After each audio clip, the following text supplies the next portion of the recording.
Hello viewers, অচেতনতার free coaching চ্যানেলে তোমাদের সকলকে স্বাগত জানাই। আজকের এই ভিডিওটিতে তোমরা যারা কলকাতা বিশ্ববিদ্যালয়ে বি ইতিহাস অনার্সের সেকেন্ড সেমিস্টারে পড়ছো, তোমাদের যে DSCC2 যে পেপারটি রয়েছে, প্রাচীন বিশ্বের সভ্যতার সমাজ সংস্কৃতির বিবর্তন, বা তোমরা যারা সেকেন্ড সেমিস্টার পাশে বা জেনারেলে পড়ছো, তোমাদের যে MDC2 বা M2 পেপারটি রয়েছে, এই পেপারটির একটি গুরুত্বপূর্ণ প্রশ্ন সোলনের সংস্কার।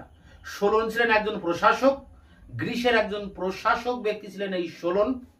তার যে সংস্কার, প্রশাসনিক সংস্কার, অর্থনৈতিক সংস্কার, রাজনৈতিক সংস্কার, বিচার বিভাগীয় সংস্কার, এরকম একাধিক সংস্কার তিনি করেছিলেন। সেই সংস্কার নিয়ে আজকের এই ক্লাসে আলোচনা করব এবং আলোচনার শেষের উত্তরটি তোমাদের সামনে তুলে ধরবো। তোমাদের এই পেপারের একাধিক প্রশ্নের উত্তর আমি ইতিপূর্বে আমার চ্যানেলে আপলোড করেছি, তার লিঙ্ক দেওয়া থাকবে ভিডিও ডেসক্রিপশন বক্সে। তোমরা ভিডিওগুলো অবশ্যই দেখে নিও। প্রতিটি ভিডিও তোমাদের ক্লাস রিলেটেড ভিডিও, এবং তোমাদের সাজেশনের আর বাকি যেসব প্রশ্ন রয়েছে তারও একের পর এক ভিডিও আমি সামনে নিয়ে আসবো তোমাদের জন্য। তাই আমার চ্যানেলকে সাবস্ক্রাইব করে তোমরা আমার চ্যানেলের সাথে থাকবে, আমাকে উৎসাহিত করবে যাতে এই ধরনের নিত্য নতুন তোমাদের ক্লাস রিলেটেড ভিডিও তোমাদের সামনে এনে উপস্থিত করতে পারি। এবং ভিডিওগুলি ভালো লাগলে অবশ্যই লাইক করবে, বন্ধুদের কাছে শেয়ার করবে। তো চলো শুরু করা যাক আজকের ক্লাসের মূল আলোচনার বিষয় কি আমরা দেখে নিই।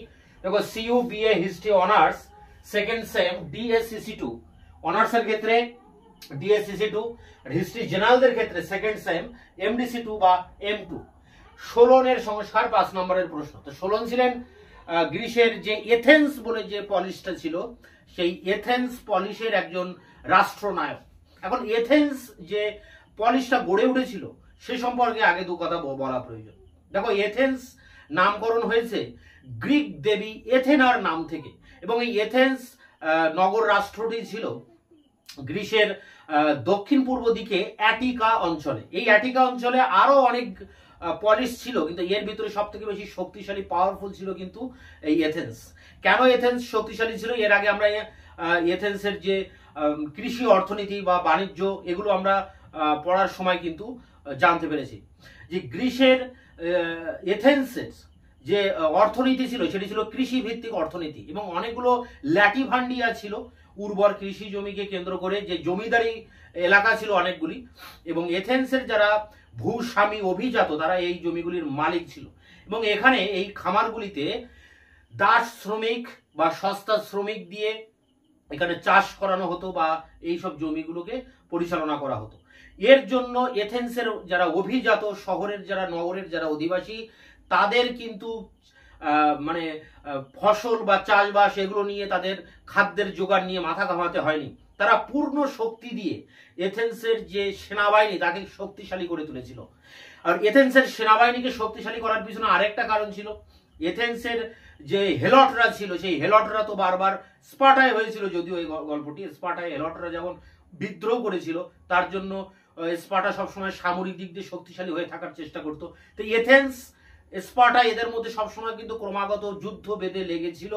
তাই স্পার্টার সাথে যুদ্ধে যাতে পিছিয়ে না থাকে এথেন্স, তার জন্য কিন্তু এথেন্স সামরিক দিক দিয়েও শক্তিশালী ছিল। তো যাই হোক, গ্রিসে একটা সময় অন্ধকার যুগ আসে, যে যুগে এথেন্সের তুলনায় স্পার্টা, করিন্থ এরা কিন্তু অনেকটা এগিয়ে গিয়েছিল। যাই হোক, পরবর্তীকালে এই এথেন্সে গণতন্ত্র প্রতিষ্ঠিত হয়, রাজতন্ত্রের অবসান ঘটে এবং গণতন্ত্র প্রতিষ্ঠিত হয়।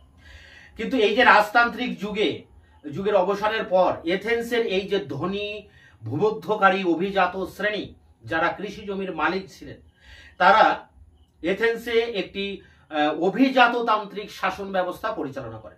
এবং এই অভিজাততান্ত্রিক শাসন ব্যবস্থায় তারা এথেন্সকে পরিচালনা করার জন্য আর্কনদের নিয়োগ করতেন। আর্কন মানে হচ্ছে মুখ্য যিনি প্রশাসক, সেই আর্কনদের নিয়োগ করতেন। ঠিক এইভাবে 594 খ্রিস্টপূর্বাব্দ নাগাদ এথেন্সে সোলন বলে একজন ব্যক্তি, অভিজাত, ইনি একজন অভিজাত বণিক ছিলেন, যদিও প্রথম অবস্থায় ইনি কবি ছিলেন এবং ইনি ভালো বিদ্যা চর্চা করেছিলেন। এবং এই অভিজাত বণিক সোলনকে আর্কন পদে নিয়োগ করা হয়। এখন আর্কন পদে নিয়োগ করার জন্য, একে আর্কন পদে নিয়োগ করার জন্য একটা বিশেষ উদ্দেশ্য ছিল। এই সময় এথেন্সে গৃহযুদ্ধের মতো পরিস্থিতি তৈরি হয়েছিল, শ্রেণী দ্বন্দ্ব চলছিল।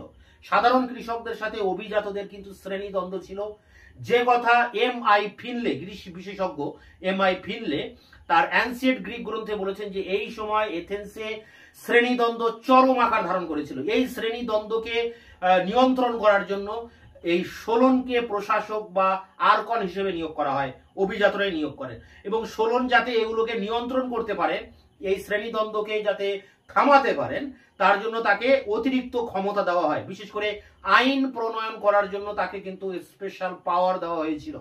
তো যাই হোক, সোলন এখানে ক্ষমতায় আসেন এথেন্সের, এবং সোলন লক্ষ্য করে দেখেন যে এই দ্বন্দ্ব, এই যে শ্রেণী দ্বন্দ্ব চলছে এথেন্সে, এর পিছনে মূল কারণ ছিল কৃষকদের অসন্তোষ। কারণ কৃষকদের দাবি ছিল ভূমির বন্টন করতে হবে, ভূমি ব্যবস্থাকে নতুন করে বন্টন করতে হবে। যেহেতু ভূমিগুলো রয়েছে অভিজাতদের হাতে, এই ভূমিকে নতুন করে বন্টন করতে চাইছিল কৃষকরা। এছাড়া বিভিন্ন কৃষকেরা যে ঋণ গ্রহণ করতেন ভূস্বামী অভিজাতদের কাছ থেকে, সেই যে ঋণপত্র, যে ঋণ তমসুক, সেই তমসুকগুলোকে বাতিল করতে হবে, এই রকম একটা দাবি তারা করেছিল। কৃষকদের দাবি ছিল, এবং এই উদ্দেশ্য নিয়েই তারা কিন্তু এই শ্রেণীদ্বন্দ্বে সামিল হয়েছিল। যাই হোক, সোলন এগুলো উপলব্ধি করেন, এবং সোলন এখানে তার প্রথম যে অর্থনৈতিক সংস্কার, দেখো এখানে প্রথম যে অর্থনৈতিক সংস্কার, সেই সংস্কার তিনি করেন। এবং এই সংস্কারের প্রধান যে কার্যটি তিনি করেন সেটি হচ্ছে ভার মোচন, মানে দায়িত্ব দূরভূত করা। ভার মোচন, যাকে বলা হচ্ছে গ্রিসের ভাষায় সেই সাকথিয়া। সেই সাকথিয়া মানে হচ্ছে যেসব কৃষকেরা ঋণ নিতে গিয়ে ঋণের জালে জড়িয়ে তারা দাসত্ব বরণ করে নিয়েছিল বা দাসে পরিণত হয়েছিল, এই ঋণজনিত দাসত্ব থেকে কৃষকদেরকে চিরকালের জন্য মুক্তি দিয়েছিলেন এই সোলন। তো সোলনের এটা অর্থনৈতিকভাবে প্রথম পদক্ষেপ ছিল, যে সেই সাকথিয়া বা ভারমোচনের মাধ্যমে তিনি এই ঋণজনিত দাসত্ব থেকে মুক্ত করে দিয়েছিলেন। এর পরবর্তীতে তিনি যে সংস্কারটি করেন সেটি হচ্ছে রাজনৈতিক সংস্কার। দেখো, রাজনৈতিক সংস্কার, তিনটি সংস্কার মূলত: আইন সংস্কার, রাজনৈতিক সংস্কার, অর্থনৈতিক সংস্কার। রাজনৈতিক সংস্কারে তার প্রধান উদ্দেশ্য ছিল, দেখো এথেন্সে কিন্তু গণতন্ত্র প্রতিষ্ঠিত হয়েছিল, এই গণতান্ত্রিক ব্যবস্থায় যাতে জনগণ, বৃহত্তর জনগণ যাতে অংশগ্রহণ করতে পারে, তার জন্য তিনি এই রাজনৈতিক সংস্কার করেছিলেন। এবং রাজনৈতিক সংস্কারে তার মূল উদ্দেশ্য ছিল যাতে সবাই প্রশাসনিক ক্ষেত্রে, শাসনতান্ত্রিক ক্ষেত্রে জনগণ গ্রহণ করতে পারে বৃহত্তর ভাবে। এর আগে যদি আমরা দেখি যে এথেন্সের যারা প্রবীণ ব্যক্তি, তাদের কিন্তু একটা নির্দিষ্ট সভা ছিল, যে সভাকে আমরা বলি অ্যারিওপেগাস। এই অ্যারিওপেগাস, এই সভা বা এই সভা ছাড়াও কিন্তু আরো একটি গণপরিষদ ছিল, যার নাম হচ্ছে একলেসিয়া। এই একলেসিয়া এবং অ্যারিওপেগাস, এই দুটি সংগঠনের মাধ্যমে এথেন্সের যারা অভিজাত শ্রেণী, তারা শাসন ক্ষমতা পুরোটাই নিজেদের হাতে কুক্ষিগত করে রেখেছিল, এবং তারাই কিন্তু শাসন ক্ষমতাকে নিয়ন্ত্রণ করতেন এই দুটি গণপরিষদের মাধ্যমে, একলেসিয়া এবং অ্যারিওপেগাস। এখানে প্রত্যেকটা জনগণ, প্রত্যেকটি নাগরিকই এখানে অংশগ্রহণ করতে পারত, ভোট দান করতে পারত। তবুও এই অ্যারিওপেগাস কৌশলে তারা কিন্তু সমস্ত ক্ষমতা এখানে দখল করে নিতে পারতেন। এরপরে এথেন্সের রাজতন্ত্রের পতন হয়, এবং রাজতন্ত্রের পতন হওয়ার পর বিভিন্ন ক্ষুদ্র গোষ্ঠীর উদ্ভব হয়, যাকে আমরা বলি প্রবৌলি। এই প্রবৌলির মাধ্যমে, ক্ষুদ্র ক্ষুদ্র গোষ্ঠীর মাধ্যমে অভিজাতরাও তারা ক্ষমতা করায়ত্ত করে, এবং এই গোষ্ঠীগুলিতে তাদের যেসব দাবি, অভিজাতদের যেসব দাবি, সেগুলোর এই ক্ষুদ্র গোষ্ঠী প্রবৌলির মাধ্যমে কৌশলে তারা এই আইনগুলোকে এখান থেকে পাশ করিয়ে নিয়ে সেই কলমে অভিজাতরাই সমস্ত ক্ষমতা ভোগ করতেন এই প্রবৌলির মাধ্যমে। তাই অ্যান্টনি অ্যান্ড্রুজ, আরেকজন গ্রিক বিশেষজ্ঞ, তার গ্রিক সোসাইটি গ্রন্থে তিনি বলছেন এই প্রবৌলির মূল উদ্দেশ্য ছিল যে গণসভা, জনগণের নিয়ে যে গণসভা, সেই সবার ক্ষমতাকে খর্ব করা। তো এরকম একটা পরিস্থিতি কিন্তু আগে থেকেই ছিল। সোলন ক্ষমতায় আসার পর তিনি কি করেন, 400 জন সদস্যকে নিয়ে একটি পরিষদ গঠন করেন, যার নাম হচ্ছে বউল। এবং সম্পত্তির ভিত্তিতে এই বউলের সদস্য নির্বাচিত হতো, এবং এই বউলের হাতেই সমস্ত প্রশাসনিক ক্ষমতাকে তিনি দিয়েছিলেন। এবং আস্তে আস্তে এই সব যে গণপরিষদগুলো যে ছিল আগে, অ্যারিওপেগাস, একলেসিয়া, প্রবৌলি, এগুলোকে তিনি আস্তে আস্তে এদের ক্ষমতাকে খর্ব করেন। এবং সমস্ত ক্ষমতা তিনি এই 400 সদস্য বিশিষ্ট বউলের হাতে তুলে দেন।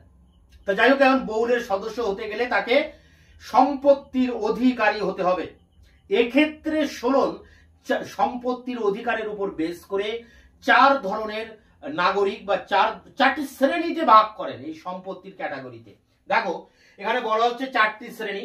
তা 500 মেডিমনি, মেডিমনি একটা পরিমাণ টাকার, তা সেই 500 মেডিমনি যাদের ইনকাম রয়েছে, যাদের যে অর্থের মালিক যারা, তাদেরকে বলা হচ্ছে পোটাকোসিও, পোটাকোসিও। আর 500 থেকে 300-র মধ্যে মেডিমনির মালিক যারা, তাদের বলা হচ্ছে হিপ্পিএস বা অশ্বারোহী। আর 200 থেকে 300 এই মেডিমনি যাদের ইনকাম আছে তাদের বলা হচ্ছে জেউগেটাই। এবং 200 মেডিমনি যাদের ইনকাম রয়েছে তাদের বলা হচ্ছে হেলাইয়া। এখন এথেন্সের বেশিরভাগ লোকই ছিলেন এই 200 মেডিমনি ইনকামের ব্যক্তি, সম্পত্তির মালিক। অতএব এই হেলাইয়া গোষ্ঠীর লোকেরাই কিন্তু সব থেকে বেশি ছিল। তা যাই হোক, এরকম একটা পরিস্থিতি তিনি তৈরি করেন সোলন। এরপরে তিনি যেটা করেন সেটি হচ্ছে আইন সংস্কার। তিনি একাধিক আইন আদালত তৈরি করেন এবং আইন সংস্কারের ক্ষেত্রে তার প্রধান উদ্দেশ্য ছিল যে আইনের চোখে সবাইকে সমান অধিকার, এবং বিভিন্ন শ্রেণীর ভিতর থেকে তিনি বিচারকদের নিয়োগ করতেন। এছাড়া আদালতের রায়ের বিরুদ্ধেও কোনো ব্যক্তি উচ্চ আদালতেও কিন্তু আপিল করতে পারতেন। তা অনেকগুলি আদালত তিনি তৈরি করেন এবং আইনের চোখে সবাইকে সমান অধিকার দেন। দিয়ে তিনি এথেন্সে একটা সুন্দর গণতান্ত্রিক পরিবেশ তৈরি করেন। তো এই ছিল তার অর্থনৈতিক সংস্কার, রাজনৈতিক সংস্কার এবং আইন সংস্কার। এখন আমরা শেষে যেটা দেখতে পাই সেটা হচ্ছে যে মূল যে সমস্যাটা ছিল, যে শ্রেণী দ্বন্দ্ব, যে দ্বন্দ্বের মূল কারণ ছিল ভূমির বন্টন, আর ছিল তমসুক, যেগুলো ছিল ঋণপত্র, সেগুলোকে বাতিল করা। এটাই ছিল কৃষকদের দাবি। কিন্তু এগুলো কিন্তু তিনি করেননি। তিনি নতুন করে ভূমি বন্টন করেননি বা ঋণ তমসুকগুলোকে বাতিল করেননি। হ্যাঁ, ঋণের কারণে যেসব ব্যক্তিরা দাস হয়ে গিয়েছিল তাদেরকে মুক্তি দিয়েছিলেন, কিন্তু নতুন করে ভূমি বন্টন করেননি। ফলে যে সমস্যা, সেই সমস্যা কিন্তু থেকেই গিয়েছিল। সোলন যতদিন ক্ষমতায় ছিলেন ততদিন কিন্তু, সোলনকে নিয়োগ করা হয় অবশ্যই 1 বছরের জন্যই। তা সোলন যতদিন ক্ষমতায় ছিলেন ততদিন কিন্তু এই শ্রেণী দ্বন্দ্ব বা গোষ্ঠী দ্বন্দ্ব এগুলো সেভাবে হয়নি, এগুলো শান্ত ছিল। পরিস্থিতি তিনি নিয়ন্ত্রণে আনতে পেরেছিলেন। কিন্তু তার অবসানের পরপরই আবার নতুন করে আবার এই গোষ্ঠী দ্বন্দ্ব মাথাচাড়া দিয়ে ওঠে।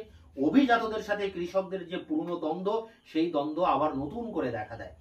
এই ছিল সোলনের সংস্কার।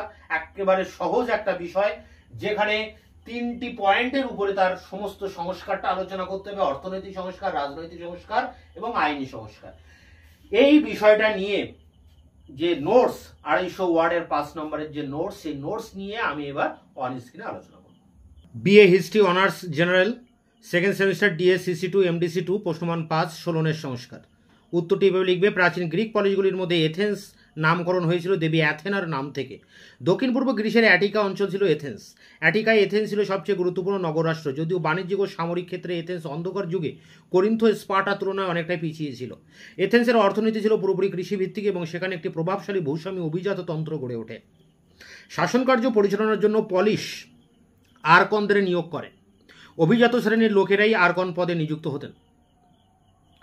594 খ্রিস্টপূর্বাব্দে সোলনকে 1 বছরের জন্য ক্ষমতা দিয়ে আর্কন পদে নিযুক্ত করা হয়। সামাজিক ও হিংসা প্রশমনের দায়িত্ব তার উপর অর্পিত হয়। পরিস্থিতি সামাল দেওয়ার জন্য তার হাতে আইন প্রণয়নের বিশেষ ক্ষমতা দেওয়া হয়। ঐতিহাসিক MI ফিনলে তার দ্য অ্যানসিয়েন্ট গ্রিক গ্রন্থে লিখেছেন, তদানীন্তন এথেন্সের শ্রেণী সংগ্রাম অচল অবস্থা সৃষ্টি করেছিল। সোলনের কর্তব্য ছিল পরস্পর বিরোধী শ্রেণী স্বার্থের মধ্যে সমন্বয় সাধন। সোলন ছিলেন উদার দৃষ্টিভঙ্গি সম্পন্ন এক অভিজাত বণিক। প্রগতিশীল আয়োনিয়া থেকে শিক্ষাপ্রাপ্ত সোলন ছিলেন একজন কবি। এই ছিল প্রথম প্যারা।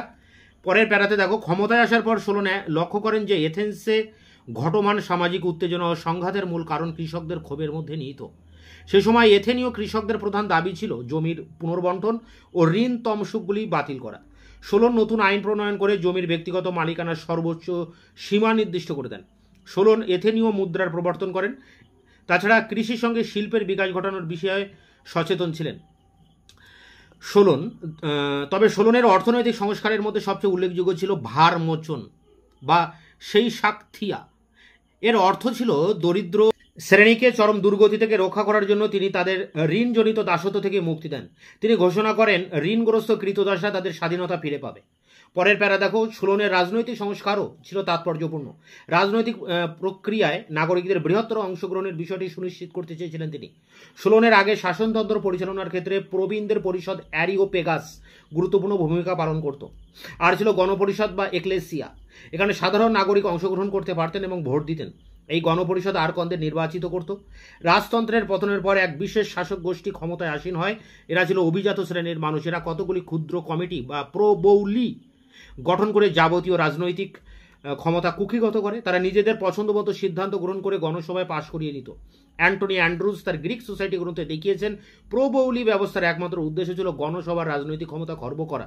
কিন্তু সোলন রাজনৈতিক প্রক্রিয়ার মানুষের বৃহত্তর অংশগ্রহণ সুনিশ্চিত করতে চেয়েছিলেন। তিনি 400 সদস্য বিশিষ্ট বৌল নামে একটি পরিষদ গঠন করেন। বৌলের উপর প্রধান রাজনৈতিক ক্ষমতাগুলি ন্যস্ত করা হয়। পুরনো পরিষদের ক্ষমতা অনেকটাই খর্ব করা হয়। নতুন পরিষদ বৌলের সদস্যপদ লাভের মাপকাঠি ছিল সম্পত্তির মালিকানা। শেষ প্যারা দেখো, সম্পত্তির পরিমাণ অনুযায়ী সোলন এথেনীয় নাগরিকদের 4 ভাগে বিভক্ত করেছিলেন। যে নাগরিকদের আয় ছিল 500 মেডিমনি বা তার বেশি তাদের বলা হতো পেন্টাকোসিও বা মেডিমনয়। যাদের আয় ছিল 200 থেকে 300 মেডিমনির সমমূল্যের তাদের বলা হতো জিউগিটাই। যাদের আয় ছিল 300 থেকে 500 মেডিমনির সমপরিমাণ মূল্যের তাদের বলা হতো হিপ্পিয়েন্স বা অশ্বারোহী। আর যারা 200 মেডিমনির সমমূল্যের চেয়ে কম আয় করতেন তাদের বলা হতো থেটিস। সোলনের আইনি সংস্কারও ছিল তাৎপর্যপূর্ণ। তিনি হেলা ইয়া নামে একটি গণ আদালত গঠন করেন। সোলনের আইনি সংস্কারের প্রধান উদ্দেশ্য ছিল আইনের চোখে সকলদের সমান অধিকার স্বীকৃতি দান। তাছাড়া বিচারে অসন্তুষ্ট ব্যক্তিকে উচ্চতর আদালতে আপিল করার ব্যবস্থা করেন সোলন। তিনি বেশ কিছু আদালত গঠন করেছিলেন এবং বিভিন্ন শ্রেণী থেকে বিচারক নিয়োগ করা হয়েছিল। বিচার ব্যবস্থায় অভিজাত শ্রেণীর আধিপত্যের অবসান ঘটান সোলন, কিন্তু আর্থিক ক্ষেত্রে অভিজাতদের আধিপত্যের অবসান তিনি ঘটাতে চাননি। তার সংস্কার সাময়িকভাবে সামাজিক উত্তেজনার প্রশমন ঘটায়, কিন্তু সমস্যার স্থায়ী সমাধান তিনি করতে ব্যর্থ হয়েছিলেন। কৃষকদের প্রধান দাবি ছিল কৃষি জমির পুনর্বন্টন, কিন্তু সোলন এই দাবি পূরণ করেননি। ফলে কিছুদিনের মধ্যেই অভিজাত ও দরিদ্র চাষিদের মধ্যে শ্রেণী সংঘাত তীব্র রূপ নেয় এবং সামাজিক উত্তেজনা মাথা ছাড়া দেয়। তাই এই ছিল সোলনের সংস্কারের নোটসটি। তোমরা এটি কালেক্ট করে পরীক্ষার জন্য প্রস্তুতি নাও। বাকি যেসব প্রশ্নের এখনো উত্তর আমি দিতে পারিনি সেগুলো আগামীতে ভিডিও ক্লাসের ভিতর দিয়ে তোমাদের সামনে তার উত্তর নিয়ে হাজির হবো। তোমরা ততক্ষণে চ্যানেলকে সাবস্ক্রাইব করে চ্যানেলের পাশে থাকবে, বন্ধুদের কাছে শেয়ার করবে, নিজেদের মতামত নিচে কমেন্ট সেকশনে কমেন্ট করে জানাবে। আর ভিডিওটি ভালো লাগলে অবশ্যই লাইক করবে।